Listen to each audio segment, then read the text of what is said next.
notre but premier est vraiment pas de leur fournir des solutions clés en main toutes prêtes qu'on peut passer d'un client à un autre, mais d'avoir des solutions clés en main pour ce client-là en fonction de ce qu'il a besoin lui.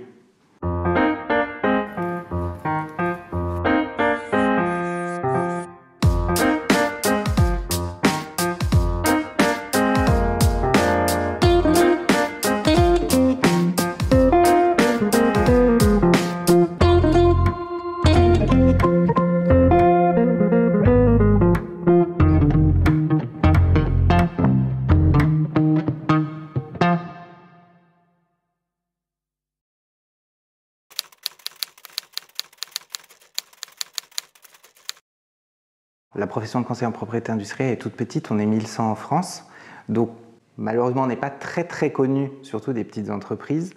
Les très grosses entreprises et les multinationales nous connaissent très bien puisqu'elles travaillent de manière habituelle avec nous. Donc on découvre tous un peu sur le tard cette profession quand on est en fac de droit. Moi je l'ai découvert grâce à une prof en master 2 en propriété intellectuelle qui m'a raconté ce qu'elle faisait et qui était passionnée par son travail et m'a dit moi, ce que je fais, c'est d'accompagner les clients au quotidien et c'est cette notion d'accompagnement qui me plaisait. On n'était pas sur on va traiter un dossier une fois et quand le dossier est fini, on passe à autre chose. C'est quelque chose qui est plus sur du long terme. On doit vraiment échanger avec eux pour déposer leurs droits, leurs marques, leurs dessins modèles, leurs brevets, mais aussi pour les défendre sur la suite et pour les accompagner quand ils ont des envies d'expansion à l'international, pour aller dupliquer ces droits aux États-Unis, en Chine, au Japon. Donc il y a une vraie dimension internationale, mais il y a une vraie dimension de relation sur le long terme avec les clients. La plupart des clients qu'on a, soit c'est des clients historiques qui sont là depuis très longtemps, soit c'est des clients qu'on a accompagnés récemment et pour lesquels on a décidé d'avoir un partenariat sur du long terme parce qu'eux, ils veulent quelqu'un qui les connaisse et qui puisse les conseiller au mieux de leurs besoins, de leurs envies et aussi de leurs limites et moyens financiers.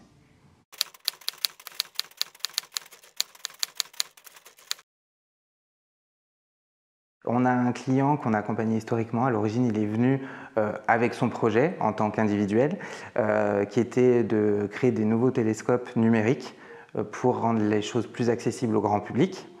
Et de cette idée, où on l'accompagnait dès le départ, est devenue une start-up qui s'est développée et qui en 2018 a obtenu le prix de l'innovation au CES de Las Vegas. Et comme ça ne lui a pas suffi, il a décidé de faire un deuxième télescope. Et en 2021, il a réédité en ayant de nouveau le prix de l'innovation au CES de Las Vegas. Donc c'est vrai que c'est des histoires et des parcours qu'on apprécie partager avec eux puisqu'on les a connus dès l'origine quand ils avaient encore l'idée et on les a vus grandir et se structurer et devenir de petites startups à une plus grosse startup. On a un autre client comme ça qu'on a accompagné qui était à l'origine une petite startup spécialisée dans les logiciels d'achat en mode SaaS.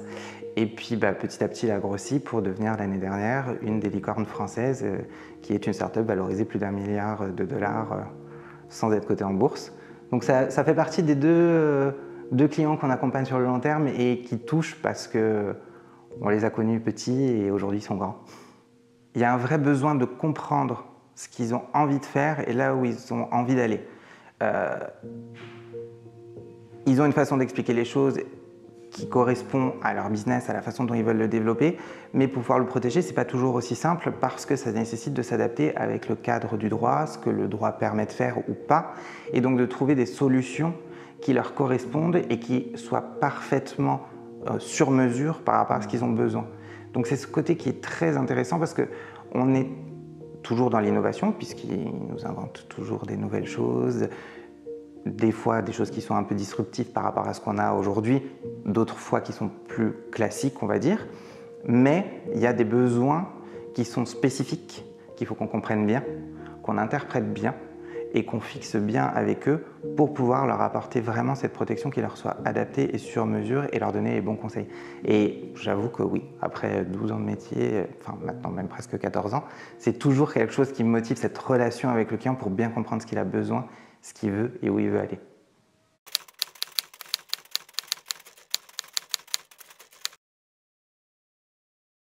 Alors, en ce moment, c'est un peu plus par la force des choses, avec le développement au moins auprès du grand public et dans la communication de tout ce qui est NFT, métaverse.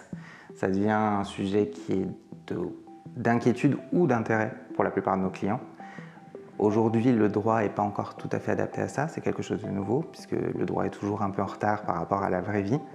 Et là, il y a des vrais besoins, des vraies inquiétudes des clients de se dire aujourd'hui, moi je fais des vêtements, je suis protégé pour des vêtements, mais si demain quelqu'un me copie pour faire des vêtements pour des avatars dans le métaverse, est-ce que je peux le contester? Est-ce que je peux réagir? Est-ce que les vêtements dans le métaverse, c'est la même chose que les vêtements dans la vraie vie?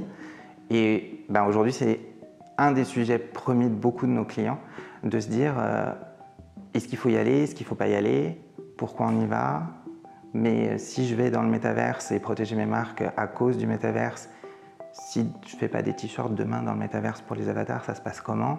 Et c'est des gros sujets et des gros débats actuels avec beaucoup de nos clients, la plupart d'entre eux. Et comme c'est tout nouveau, c'est quelque chose qui est encore à construire, même au niveau du droit, parce qu'il n'y a pas encore beaucoup de choses qui existent sur le sujet. Donc il faut être innovant, mais en même temps leur apporter suffisamment de sécurité et de certitude sur les choix qu'on leur propose, sur les protections qu'on leur propose et sur nos conseils, parce qu'on ne sait pas comment demain les juges ils vont interpréter les choses, comment ils vont analyser des procès en contrefaçon, entre une marque qui vend des vêtements dans la vraie vie et une marque qui s'est développée pour vendre que des vêtements en numérique pour les avatars, pour les jeux de société, les jeux vidéo. On ressent toujours cette motivation de créer, de faire quelque chose de nouveau. Le côté bas, on peut le ressentir quand ils lancent quelque chose qui finalement ne fonctionne pas. Mais souvent, c'est quand même des sociétés qui sont toujours en train de réfléchir, toujours en train de se remettre en question, toujours en train d'évoluer. Et donc, un échec n'est pas forcément juste un échec et un mur contre lequel il bute et il s'arrête. C'est souvent un moyen de rebondir, de passer à autre chose. Alors oui, il peut y avoir des moments où c'est plus difficile. Il y a des bas, on a certains clients qui ont lancé des nouveaux produits qui sont innovants, mais qui ne sont pas dans le besoin du moment du marché. Donc il y a toujours des hauts et des bas, mais souvent ils ne perdent pas espoir et ils avancent et ils continuent. Et puis si ça ne marche pas, ils passent à autre chose.